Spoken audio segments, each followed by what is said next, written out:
ശ്രീനാഥ് ചന്ദ്രനിലേക്ക് കൂടി പോകുന്നു. ശ്രീനാഥ് രാവിലെ പോയ വീട് നമ്മൾ കണ്ടു. വലിയ വേദനയും സങ്കടവും ഉണ്ടാക്കുന്ന ദൃശ്യങ്ങളാണ്. ആൾക്കാർ പാനിക്കാവുന്നതിലൊട്ടും പഴിക്കാനും കുറ്റം പറയാനും കഴിയുകയില്ല. അത് ആ വീട് മാത്രമായിരുന്നില്ല എന്ന് തോന്നുന്നു, കുറേയധികം വീടുകൾ ആ മേഖലകളിലുണ്ട്. നമുക്കറിയാനുള്ളത് ഇന്നും ഇപ്പോൾ സാധാരണഗതിയിൽ 8:30 പാകിസ്ഥാനി രോഗം തുടങ്ങലാണ് പതിവ്. ഇന്നുകൂടി അതുണ്ടാകുമോ എന്നതാണ് ഇന്ന് വൈകിട്ടത്തെ ആശങ്കയോ ആകാംക്ഷയോ എന്തൊക്കെയോ ശ്രീനാഥ്? ഹഷ്മി, ഞാനിപ്പോൾ ഉള്ളത് ഗുരുദ്വാര സുരേന്ദർ സിംഗ് റോഡിലാണ്. ഈ റോഡിലാണ് ഞാനിപ്പോൾ താമസിക്കുന്ന ഹോട്ടൽ ഇപ്പോൾ ബുക്ക് ചെയ്തത്. എന്തുകൊണ്ട് ഇപ്പോൾ ഈ ഉച്ച സമയത്ത് ഇങ്ങോട്ട് വന്നു എന്നതാൽ ഈ ജമ്മുവിൽ എവിടെയും ഭക്ഷണമൊന്നും കിട്ടാവുന്ന ഒരു സാഹചര്യമില്ല. ഹോട്ടലുകളൊക്കെ അടഞ്ഞിരിക്കുന്നു. ഇവിടെ കണ്ടാലറിയാം, കടകമ്പോളങ്ങളൊക്കെ അടഞ്ഞു കിടക്കുകയാണ്. ഇപ്പോൾ ഭക്ഷണം കഴിക്കണമെങ്കിൽ തിരിച്ച് ഹോട്ടലിൽ വരേണ്ടി വന്നു. അങ്ങനെയാണ് നമ്മൾ ഇങ്ങോട്ട് വന്നത്. ഞാൻ ഹോട്ടലിൽ സംസാരിക്കുമ്പോൾ അവർ പറയുന്നത് 7 മണിക്ക് മുമ്പ് തന്നെ നിങ്ങൾ തിരിച്ചെത്തി മൊബൈലും മറ്റുമൊക്കെ ചാർജ് ചെയ്യണമെങ്കിലൊക്കെ ചെയ്യണം. കാരണം 7 മണി മുതൽ പിന്നീട് രാവിലെ വരെ വൈദ്യുതി ബന്ധം പൂർണ്ണമായി തന്നെ നിർത്തും എന്നതാണ് ഇവർ അറിയിച്ചിട്ടുള്ളത്. ആ തരത്തിൽ തന്നെയാണ് ഈ ജമ്മുവിൽ അപ്പാടെ തന്നെ ഉള്ളത്. വലിയ ജാഗ്രത ഈ വൈകിട്ടാവുമ്പോൾ ഉണ്ട്. അവിടെ പൂർണ്ണമായ ബ്ലാക്ക് ഔട്ട്. ഇപ്പോൾ ലൈറ്റും മറ്റും ഓഫ് ചെയ്തില്ലെങ്കിൽ ഗ്രാമവാസികൾ തന്നെ, ഇവിടെയുള്ള ആളുകൾ തന്നെ വന്ന് നിർബന്ധപൂർവ്വം അത് ചെയ്യിക്കും എന്നതാണ് ഇവിടെയുള്ള ഹോട്ടലിലെ ആളുകളൊക്കെ പറയുന്നത്. അപ്പോൾ അത്രയേറെ ഒരു ജാഗ്രത ഈ ജമ്മു മേഖലയിലാകെയുണ്ട്. ഇന്നിപ്പോൾ പകൽ രാവിലെ കുറച്ച് സജീവമായി എനിക്ക് ഈ ജമ്മുവിനെ തോന്നിയെങ്കിലും ഇന്നിപ്പോൾ ഈ സമയമാകുമ്പോഴേക്കും കടകളൊക്കെ തന്നെ ഏതാണ്ട് പൂർണ്ണമായി എല്ലാ കടകളും അടഞ്ഞിരിക്കുന്നു. വളരെ കുറച്ച് കടകൾ മാത്രമേ ഉള്ളൂ. റോഡിലും ഒരുപാട് വാഹനങ്ങളൊന്നുമില്ല, വളരെ കുറച്ച് വാഹനങ്ങൾ. ഇടയ്ക്ക് ചില പോലീസിന്റെയും സൈനികരുടെയും ചില വാഹനങ്ങൾ പോകുന്നു എന്നത് മാത്രമാണ് കാണുന്നത്.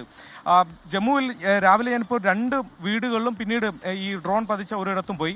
ഈ 2 വീടുകളിലെ അവസ്ഥ വളരെ കഷ്ടമാണ്. ഈ പ്രത്യേകിച്ച് ഈ അവരുടെ ഒന്നും ഓർമ്മകളിൽ ഈ സമീപകാലത്തൊന്നും തന്നെ ഈ ജമ്മു നഗരത്തിലേക്ക് ഒരു ആക്രമണവും ഒന്നും തന്നെ ഉണ്ടായിട്ടില്ല. പണ്ട് എങ്ങാനും ഉണ്ടായെങ്കിലേ ഉള്ളൂ. ഈ ഞാൻ ഇന്ന് രാവിലെ സംസാരിച്ചവരുടെ ഓർമ്മകളിലൊന്നും അങ്ങനെ നഗരത്തിലേക്ക് നേരിട്ട് ഒരു ആക്രമണമൊന്നും ഉണ്ടായിട്ടില്ല. മാത്രമല്ല ജനവാസ കേന്ദ്രമാണ്. ഇവിടെയൊക്കെ ചുറ്റും വീടുകളാണ്, ഇങ്ങനെ അടുത്തടുത്തടുത്ത് വീടുകൾ ഇങ്ങനെ നിരന്നു നിൽക്കുന്ന സ്ഥലമാണ്. അവിടേക്കാണ് ഈ തരത്തിൽ ഡ്രോണുകളും മറ്റുമൊക്കെ എത്തി വലിയ നാശനഷ്ടം അവിടെ ഉണ്ടായിട്ടുള്ളത്. അതൊക്കെ തന്നെ നേരിട്ട് ഡ്രോണുകളുടെ തനി സ്വരൂപത്തിൽ വന്ന് പതിച്ചതല്ല, ഇന്ത്യൻ സേന അത് വെടിവെച്ചിട്ടതാണ് എന്നതാണ് മനസ്സിലാക്കുന്നത്. അത് ഒരുപക്ഷെ നേരിട്ട് പതിച്ചിരുന്നെങ്കിൽ നാശനഷ്ടം ഇങ്ങനെയാവുമായിരുന്നില്ല, ഇതിലധികം നാശനഷ്ടങ്ങൾ ഉണ്ടാകുമായിരുന്നു. അതുകൊണ്ട് നമ്മുടെ സേനയിൽ ഇവർക്കൊക്കെ വലിയ വിശ്വാസമാണ്, ആത്മവിശ്വാസമുണ്ട്. നമ്മുടെ സേന ഇവരെ കാത്ത് രക്ഷിക്കും എന്നുള്ളതിൽ. എന്നാലും ജമ്മു വരെ ഇത്തരത്തിൽ ആക്രമണമൊക്കെ നടക്കുന്നത്, ഡ്രോണുകളൊക്കെ എത്തുന്നത്, നഗരത്തിലേക്ക് എത്തുന്നതൊക്കെ ഇവർക്കും ഒരു പുതിയ ഒരു സാഹചര്യമാണ്. അതുകൊണ്ട് ഒരു ആശങ്ക സ്വാഭാവികമായും ഉണ്ട്. എന്നാൽ പോലും വലിയ ഒരു സംഘർഷത്തിലേക്കൊന്നും കാര്യങ്ങൾ പോകില്ല. അങ്ങനെ ഉണ്ടായാൽ തന്നെ സൈന്യത്തിന് അത് ചെറുക്കാൻ കഴിയുമെന്ന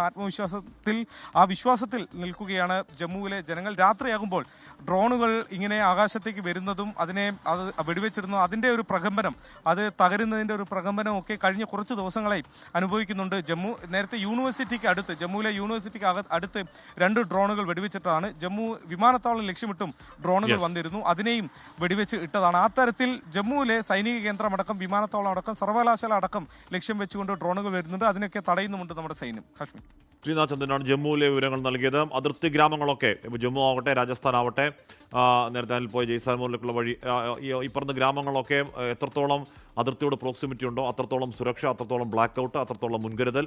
ഏതെങ്കിലും ഒരു ലൈറ്റ് ഉണ്ടായാൽ അത് ലക്ഷ്യം വെച്ച് ഡ്രോൺ എത്താൻ കഴിയും എന്നൊക്കെയുള്ള മുൻകരുതൽ അതുണ്ട്. അത് ഈ പറഞ്ഞ ദിവസങ്ങളിലൊക്കെ ഉണ്ട്. കാര്യം നമ്മുടെ അയൽ രാജ്യത്തിൻ്റെ പേര് പാകിസ്ഥാൻ എന്നാണ്. ആ രാജ്യം എന്തും ചെയ്യുന്ന ഒരു രാഷ്ട്രവുമാണ്.